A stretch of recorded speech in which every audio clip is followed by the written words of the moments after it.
Hey there, it's Miley with Cloud App. Today I'm going to show you how you can refine your search in Google Images. So first you're going to go to Google. You can either type in your search request at the top of Chrome, or you can go to google.com and search for it there. I'm going to type in cat and go to images.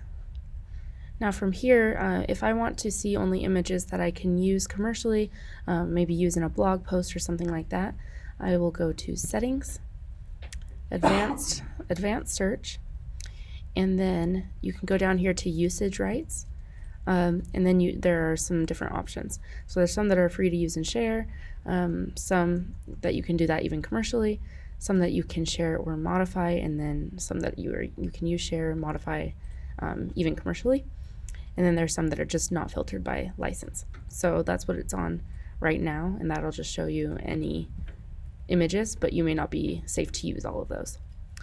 You can also do advanced image search with exact word or phrase, any of these words, none of these words. So if I want to look for cats, but I don't want cat litter to show up or something like that, I could type in litter, and that wouldn't show many images that have that word as a keyword.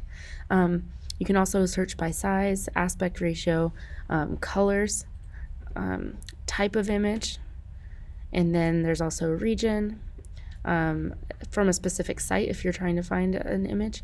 You can also show just safe searches, and that will allow you to either filter out specific content, and then there's also file types, and so you can do any sort there. So that is how you can do an advanced search. Now we're just going to click advanced search, and then from here you can go and find your favorite one and use it if you are able to, based on the license.